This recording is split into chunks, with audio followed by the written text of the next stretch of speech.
All right, let's dive in. We're kicking this story off at the absolute peak of luxury, right before, well, everything comes crashing down in a truly terrifying freefall. So I want you to picture this, right? A super lavish Christmas party, 5 stories up, overlooking Manhattan. Snow is glittering outside, it's perfect. And this quote, wow, it just nails that exact horrifying moment when that perfect picture completely shatters. Okay, so here we are, the Vance penthouse. I mean, it's the picture of perfection, you know? You've got jazz playing, champagne flowing, everyone's in velvet gowns. But for our main character, Imani Harper, who's 6 months pregnant, by the way, this perfect scene, it feels totally suffocating. All she wants is just a second to breathe. So she slips out onto the balcony, and for a second, she's got it. Quiet. But yeah, it doesn't last. She hears these heavy footsteps coming up behind her, and it's her husband, Malcolm. The source material paints this really vivid picture of him, you know, flushed from drinking, just radiating this angry tension. And just like that, her moment of peace is gone. Poof. And this is where you really see the core of the problem, right? It's such a stark contrast. On one side, you have Imani, who has this totally simple human need for a break. She's pregnant. But Malcolm's rage, it's all about his public image, his reputation. He's literally accusing her of ruining everything just by needing a moment alone. You can just feel that tension ratcheting up with every single word. And this is where it all goes horribly wrong.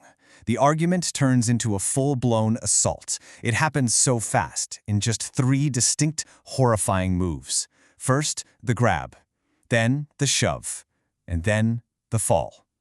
The source material describes her heels hitting a patch of snow, her arms just flailing, trying to grab onto anything as she goes backward over that glass railing.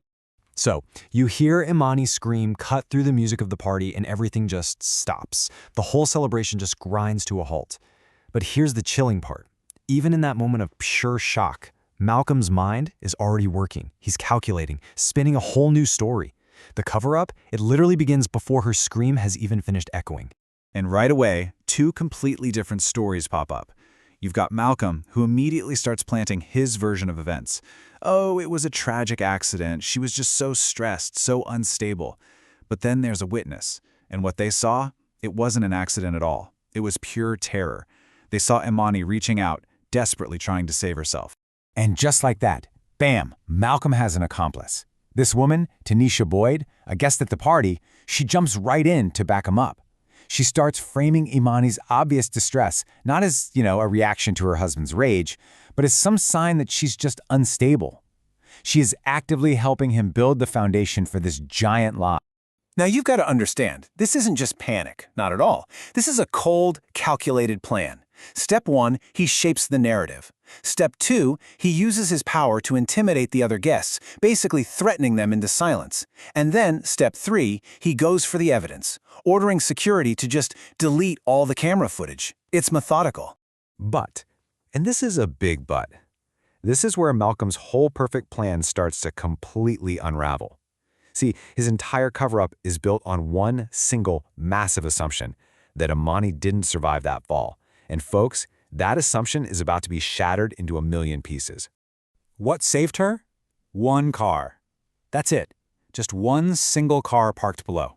It's this completely random, almost miraculous bit of luck. Instead of hitting that frozen pavement, she lands on the hood of a car. I mean, think about that. This one piece of metal in this one exact spot is the only thing standing between life and death for both her and her unborn baby. It's unbelievable. Then you hear it. The sirens cutting through all that tense silence. The elevator doors slide open and police officers step into the penthouse. And in that instant, you can just feel the power dynamic in the room do a complete 180. Malcolm is definitely not the one in charge anymore. And here it is, the first bombshell. A paramedic walks in and delivers just 5 little words that basically detonate in the middle of the room. Sir, your wife is alive. Can you imagine? The source material says Malcolm's blood just ran cold, Tanisha's knees buckled. The ghost they were building this whole story around, she's alive. Okay, so if that first bombshell just cracked the foundation of his lie, this next one absolutely demolishes it. Not only is Imani alive, she's conscious, she's talking, and guess what she said? She said someone pushed her. Game over. This isn't a tragic accident anymore. Now there's an accuser. So, with Malcolm's story completely in tatters, things are about to escalate. Big time. Because a new player is about to enter the game. And when he walks through that door, all the rest of the lies are going to come crashing down right along with him. So let's just break down the teams here, okay? You've got Team Lie with Malcolm and Tanisha. And then you have Team Truth with this new guy, Quentin, and a growing number of witnesses who are suddenly feeling a lot more brave. The penthouse has basically turned into a battleground between these two sides. And what's just wild is how quickly it all falls apart. It's like dominoes. One after another, the facts just start tumbling out. Tanisha's own lies about having an affair with Malcolm? Yep. Other guests call her out on it. That deleted security footage? Turns out it's recoverable. And Imani, she didn't ask for Malcolm. She asked for her ex, Quentin. And then for the final unbelievable twist, the car that saved her life, it's his. It belongs to Quentin. You can't make this stuff up. And then he arrives. The man himself, Quentin Rhodes, a former tech billionaire, steps out of that elevator, and the whole room just goes silent. He's not just a person walking in. He is the living, breathing embodiment of the truth that Malcolm tried so hard to bury. This right here. This is the moment. The final power shift. Quentin looks Malcolm dead in the eye and says it. He says what everyone in that room is now thinking. Malcolm's whole reign of intimidation, his control over the story, over the witnesses, and most of all, over Imani, it is officially 100% over. So the immediate crisis, the chaos, that's over. But the consequences? Oh, they're just getting started. For everyone in that room, this night changes absolutely everything. And for Imani, in a strange, paradoxical way, this terrifying fall actually becomes the start of her rise. And the fallout is swift and it is clear. Malcolm, he's charged with attempted murder, denied bail. Tanisha is getting interrogated as an accomplice. The witnesses are all giving their statements to the police. But the most important part of all of this? Imani and her baby are safe, and they're recovering. And that's what's really important to take away here. Imani's story isn't really about the fall. It's about everything that happened after. She isn't just a victim. No way. She is a survivor who went through something impossible and came out on the other side. This, to me, really gets to the heart of her whole journey. The source material leaves us on this really powerful note. Picture her leaving the hospital with Quentin by her side. She is finally truly free.